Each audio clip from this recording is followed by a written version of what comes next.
Inspired by the Jewish value of Tikkun Olam, Jewish Child and Family Services is committed to serving all Winnipeggers and ensuring their voices are heard and needs met. A key focus of JCFS is mental health and wellness. To support their ongoing efforts and enhance access to mental health services, JCFS is hosting a 50/50 raffle until August 30th.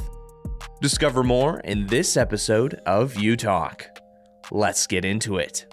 So my name is Alexis Winzowski. I'm the Director of Operations with Jewish Child and Family Service. So that means HR, fundraising, fund development, supervising the administrative team, policy work. I wear many hats.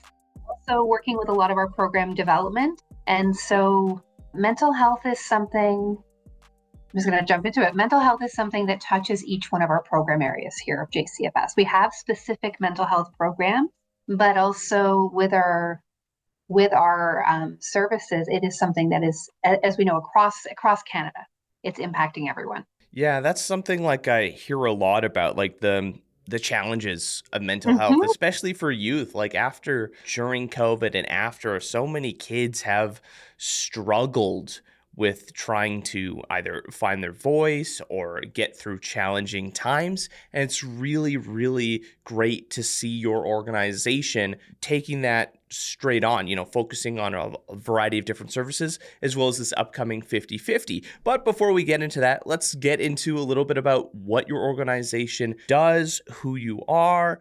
Let's start there. What is JCFS? Jewish Child and Family Service was founded in 1952.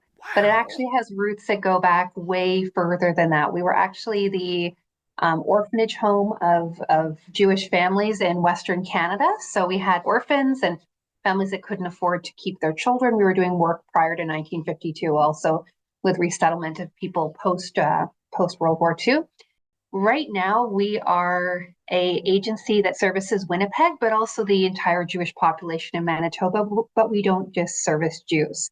And so there's a common misunderstanding there. So our programs, not every one of our programs is often open to the broader population, but I'll get into that afterwards. But our programs right now, our service areas are settlement. So newcomers, we see people coming from Brazil, Argentina, Ukraine. We had a lot of Ukrainian refugees coming in, Russia.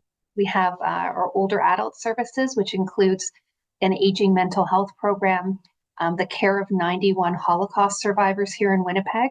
We have our mental health and addictions program, which includes comprehensive case management, addictions counseling, groups. We also have a counseling program, and that's a program that's open to the broader community. So you don't have to be Jewish. That is subsidized counseling. We service on average, we carry a caseload of about 200 people at a time. Wow. But the amazing thing is, and I really want to give a hats off to our clinical supervisor, Denise, for this, is our wait list is only about 3 months. And so for people struggling with mental health of all ages, that's really, really important that they can get quick, quality, accessible clinical counseling. And so that includes individual and group. We have a youth mental health program. We have what we call our empowerment program that kind of transitions people hopefully out of poverty into opportunity. So that includes our JCFS food pantry, financial counseling. We kind of we do a lot. So for this counseling, is this with registered psychologists and psychiatrists? We do have a consulting psychiatrist that we can access, but every one of in our counseling program are therapists. Okay. So they each have different areas. We do have a school psychologist on staff that has actually stepped away from that role and is now doing work in youth mental health for us. So it's really, we have people with a lot of different backgrounds. We kind of, for our counseling program, we can do like EMDR work. We recently got into somatics and breath work. We do, narrative therapy, attachment therapy. Wow. Yeah, you really do cover a wide variety of areas. Oh. Newcomers, Holocaust survivors, adults. That's a lot of different areas. So through these various programs, in your operation, how many people does it take to make something like this operational and work? On average, we service about 2,000 families a year, but make an impact in about 5,000 lives. So that includes also through we do a lot of outreach workshops that are free and anyone can access. Our full-time staff is about 40 staff members, and then we also have our other like part-time staff is about 15. I also want to say too, and I forgot about this, we also have a child welfare department. So we do child and family services as well. Wow. Yeah. So Yeah. yeah, Busy, that it's busy, busy. busy, busy, busy, but it's really, really tremendous. I think the work that's being done, and especially if you approach it in an intersectional lens of we have, newcomers here, and people just kind of think the Jewish community is a monolith unto itself, and is no, Jews can be newcomers, they can be racialized, they can be LGBTQ2 plus, and so we really look at supporting the whole person and their multiple identities. And it's basically strengthening lives and keeping with Jewish values. Why is it important for your organization to focus on that mental health aspect, as we're seeing it's connected into almost all of your different services? So why was that something important and that this organization wanted to focus on and tackle? Okay, so COVID-19 was a collective trauma event. We have not recovered from that. People are dealing with the fallout from COVID-19. They're dealing with a cost of living crisis. They're dealing with, we've seen the rise in domestic violence skyrocket against women by 65 to 70% in Canada. So there's all of these different factors that are coming into play. And so mental health matters more than ever. At JCFS, we heard from our workers is, yeah, I may be working with this older adult, but I'm also doing therapy and I'm also looking after their families and I'm also teaching them skills, and people are really struggling. People want connection. And so when we were looking at a cause and we were looking at something that touches everyone's heart, because mental health statistics are so common and a lot of times it's not disclosed, but we all know someone who's suffered with anxiety, depression, bipolar, schizophrenia. We all know someone like that.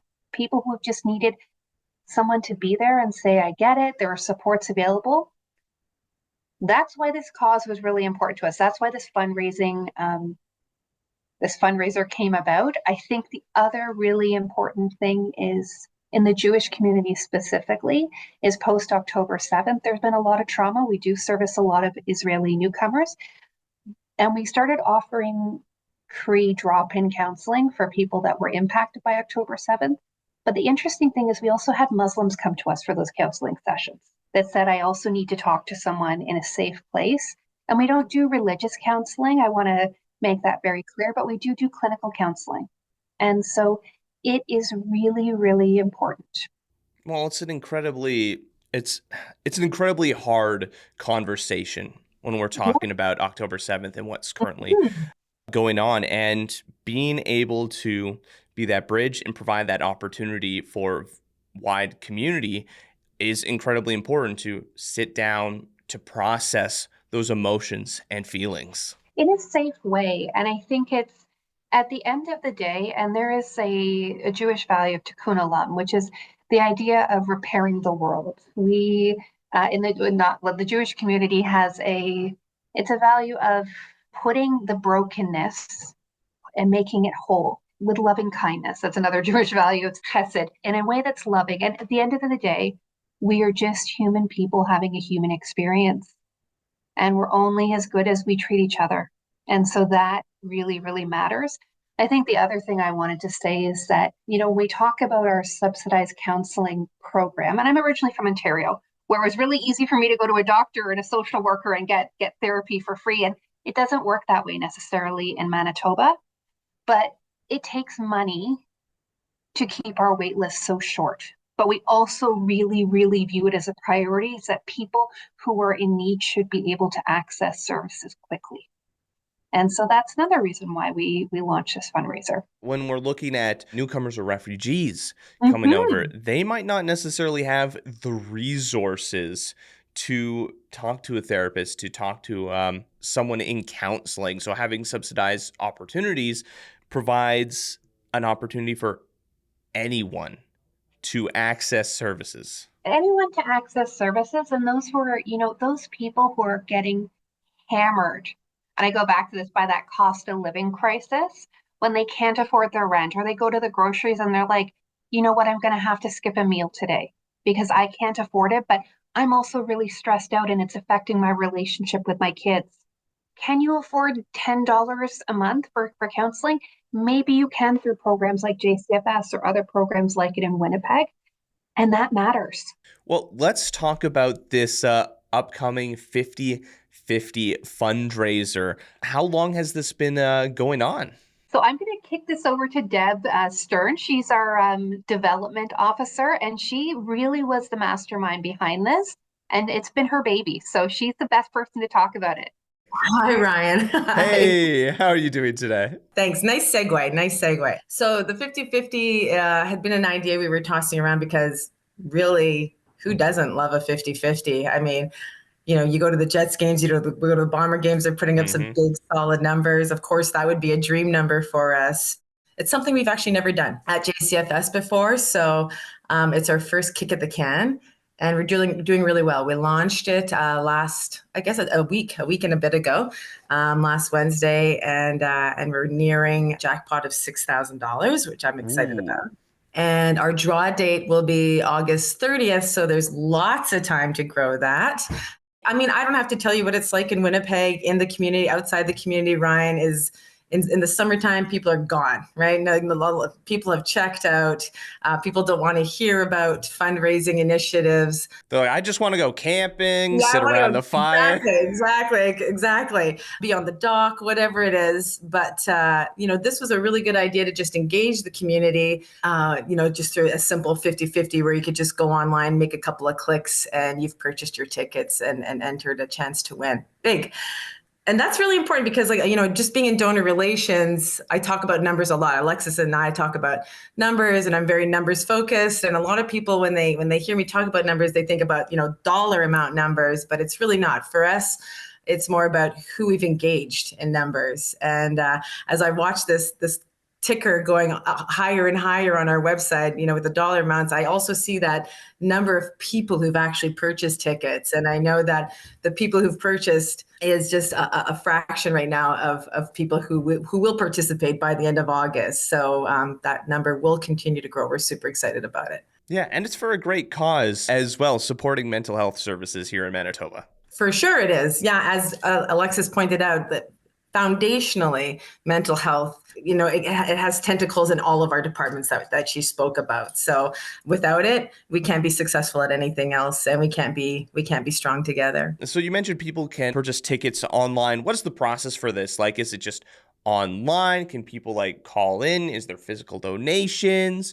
Yes. The best way to do is for people to follow us on our social media, because every 24 hours we are updating that jackpot and going to our website to jcfswinnipeg.org. It's very easy to follow. We're using a platform called Raffle, which is a very new platform for us. And I'm not doing a Raffle plug, but I'm just saying if you just Google Raffle, it actually says, it'll say current 50/50 raffles that are going on across Canada right now. And we are there, right at the very top. Oh, that's really cool. When you click Manitoba. So there's a whole 50/50 culture in Manitoba that I could speak about, because we have a lot of people joining 50/50 raffles, and it's a great way to build awareness, right? Raffle is a great way to get to us also. For this raffle that goes until August 30th, are there going to be any physical events, in-person sort of things that people can come and, kind of increase the hype, or is it all just currently online? It's mainly and predominantly driven online. People are more than welcome to come to 123 Doncaster, which is the Rady JCC campus. We're on the second floor there. We also have something called Folklorama going on in town. I don't know if you know anything about that. Just a little bit. Just a little bit. I figured you would. And so people, they're more than welcome to come. We are going to make things a little bit more exciting on August 30th, where we will do like a live feed of Al, who is our executive director, Al Benaroche, who hopefully you'll get to meet, and your following will get to meet in the upcoming weeks. And he'll be drawing the number just to build some hype around it. Very exciting. I just want to jump in there. So if people are visiting the Israel Pavilion at the Rady JCC, there will be a banner for JCFS with a QR code. They just scan to enter into the raffle box. We do love box. QR codes. Everyone loves QR codes. Yeah. So that's our private, we're not affiliated with Folkorama, but look for the banner. We talked about this money is going towards mental health. Let's go a little bit into the nitty gritty or the parts of it. Like, how exactly is this money going? What is it going to be used towards? That sort of thing. We can't run mental health programs without talented staff that are supported. And so it will go towards salaries, which is that's really, really important. Hey, we want to keep our workers paid, right? We want to keep our workers paid. We also want, we're all suffering. And I said about the collective trauma event, they're also struggling too. And so making sure that their wellness is looked after is really important. But it also goes towards a few other things, such as providing the top up for the subsidy so that people can access, that $10 counseling, which would usually be, because it's geared to income. If you were not eligible, sometimes it would be like $90. So we need to kind of ensure that there is enough money in the bank for the subsidized counseling. We also are putting the money towards new groups and programs running for mental health, as well as a series of mental health workshops. So, we have a mental health workshop or a group coming up on for parents on, how to support your children with anxiety that people can register. Or we have an upcoming group on bereavement, and people can call into our office to get on the wait list for that. But again, it supports these responses happening here. Yeah, well, it's a very holistic approach, right? Like tackling all different areas of mental health, because if workers are struggling and they're not focused because they're worried about home, they can't provide the best service to those in the community who are struggling. And then, you need that money to keep the programs going, open those groups. Yeah, you do. And I think the other thing we've kind of really, and in the past year and when Deb came on, but we also have something called our community engagement team. And we looked at the idea of people are now engaging with services differently. Not everyone wants to come in and go for a therapy session, but some people want to come to a workshop, or some people want to watch a Zoom webinar that's been recorded on YouTube at 2 a.m. and they're still going to benefit. And so we're doing more of those because again, we look at how we track the analytics, but people interact differently. And as an agency, a social service agency for the community, we have to adjust to the community's needs. We do a podcast called Mental Health Break with the Mood Disorders Association of Manitoba. And one of the big things we talk about is mental health and mental wellness. It doesn't have like a quick fix. It's not just a one solution for all. Like, as you're mentioning, the different webinars or workshops, not everyone is going to be receptive to traditional therapy or counseling. So having a variety of different options can allow for individuals who might not feel like they fit into this box, find help. It's really interesting. We did a program. We have a group called our Rosh Chodesh group, which is a group, it's a committee for women that have organized a series of programming about women. And so one of the programs that they organized that was accessible to anyone, Jewish or non-Jewish, here at the Bernie Theater was on Jewish women in humor. And someone said to me, why are you running that program? Like, why are you showing a film on that and having, these two women that are involved in theater who are also hilariously funny speak about this? And it was because we all need to laugh. We all need to feel our emotions. And that's part of mental wellness. Mental wellness is way beyond just like you're kind of alluding to this clinical model. It's everything. It is everything. It is how we feel, how we interact with each other, the relationship you have with your spouse. That's all about mental wellness. It's a continuum. It is, yeah, for sure. We're having this conversation about mental health and the services that you provide and this upcoming 50-50 raffle. Make sure you grab your tickets. What do you hope people walk away with after this conversation in regards to mental health or just the organization JCFS? I think there are a few things, and I'm going to let Deb also jump in here after when I'm done and tell me if I'm rightly or wrongly. I mean, we do want to sell tickets. I'm going to say that very, very clearly. We do want to sell tickets, but I also hope someone who maybe is struggling might hear about us and say, you know what, I never knew I could access good therapy through JCFS because I'm not Jewish, and I always just thought it was for members of the Jewish community. I also hope that it helps to reduce some of those barriers that people may feel at a time, like, and I said, we're just human beings having a human experience. We get more followers on social media, but I think the other thing is to really consider that all mental health matters. You know, men's mental health matters, newcomer mental health matters, children's mental health matter. All of it matters, and to think about how you can invest in making the world a little bit better. And I'll turn it over to you, Deb. So well said. I was going to talk about blockades and barriers to getting the help and feeling supported. I love when Alexis speaks and she uses the word supports, mental health supports, mental health supports. You know, we're using the word supports in so many different ways, and that's really what it is. And finding what works for them in a group setting too. But from a donor relations perspective, of course, the selling of the tickets is great, but also putting something as casual and as fun as a 50-50 in the same bucket as mental health, I think really helps take away the stigma. And I think that Alexis mentioned a word earlier. Well, she mentioned the Hebrew saying Tikkun Olam, repairing the world. But another word that is thrown around so many times in Jewish households is tzedakah. And tzedakah is a word we use for charity. I think that people give in this community and outside of our community for a few different reasons. One of them, it's because their Baba and Zeta have been giving, and it's just been generational, and it's just, ingrained in their brain, tzedakah, tzedakah, tzedakah.